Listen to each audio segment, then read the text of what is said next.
আজ যাব বর্ধমানেশ্বর যে শিব মন্দির আছে, বর্ধমানে রেডি হবে, তারপরে বেরিয়ে যাব সবাই মিলে। বাকি ব্লগটা কন্টিনিউ করব, তোমরা দেখো, পাশে থেকো, জানিও যে কেমন লাগছে। এই দেখো আমরা টোটোতে উঠে পড়েছি। এখানে আমরা 4 জন মিলে যাচ্ছি, বোনটা, তারপর একটা কাকিমা, আমার মা, আমি, আর সামনে একটা ভাই বসেছিল, ওই কাকিমাটার ছেলে, আর আমার বাবাও গেছিলো। আমার বাবা, ভাই আর ওই বোনটার ভাই, ওরা বাইকে করে গেছিলো। দেখো প্রথমেই তোমাদেরকে শিব ঠাকুরের দর্শন দিয়ে দিলাম। তেমন একটা ভিড় ছিল না, মোটামুটি ছিল, কিন্তু ভিতরে যা পরিমাণে মৌমাছি, দাঁড়ানোই যাচ্ছিল না, সঙ্গে সঙ্গে বেরিয়ে যেতে হচ্ছিলো। আর দেখতেই পাচ্ছ ভিড় আস্তে আস্তে বাড়তে থাকলো। তাই আমরা তাড়াতাড়ি অঞ্জলি দিয়ে ঠাকুরকে জল দিয়ে বেরিয়ে পড়লাম, মন্দিরের ভিতর থেকে বেরোলাম। এ দেখো এখানে হচ্ছে একটা দাদু আছে, উনি সবাইকে এই তিলকটা পরিয়ে দিচ্ছেন। খুব ভালোভাবে অনেকক্ষণ টাইম নিয়ে সুন্দর করে পরিয়ে দিচ্ছিলেন। আর এখানে অনেক ছোট ছোট শিব ঠাকুর আছে, এখানেও জল ঢেলেছিলাম আমরা।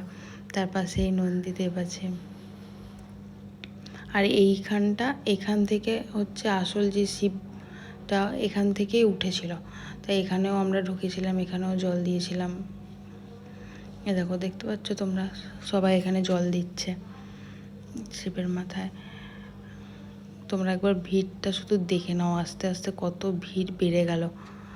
আমরা যদি তখন না পেতাম তাহলে আমাদেরকেও এত লাইনে দাঁড়িয়ে থাকতে হতো। যে টাইমটা আমরা গেছি একদম পারফেক্ট পেয়ে গেছিলাম। এটা হচ্ছে বাকি জায়গাটা, এখানে ছোটোখাটো একটা মেলার মতন বসেছিল, বেশ পুকুর আছে সাইডে, বেশ ভালো লাগছিল জায়গাটা। তারপর আমরা জল দিয়ে বেরিয়ে একটু আখের রস খেয়ে আমি এখানে তিলক পড়তে গেছিলাম এই দাদুটার কাছে।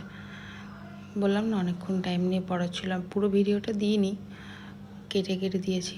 খুব সুন্দর করে পড়িয়ে দিয়েছিল ভিডিওটা, দেখো তোমরা তাহলে বুঝতে পারবে। যে আমি দাদুকে প্রণাম করে নিলাম, ঠাকুরকেও প্রণাম করে নিলাম। এখানে হচ্ছে নারায়ণ মন্দির, এই ভিতরটায় আমার আর ভিডিওটা ঠিক করে করা হয়নি। তারপর বেরিয়ে এখানে খিচুড়ি ভোগ প্রসাদ দিচ্ছিল, ওখান থেকে খিচুড়ি ভোগ প্রসাদ নিয়ে আমরা এখানে আইসক্রিম খেয়ে বাড়ি চলে এলাম। তোমরা জানিও ভিডিওটা কেমন লাগলো, এভাবে পাশে থেকো, আর তোমরাও সুস্থ থেকো, ভালো থেকো।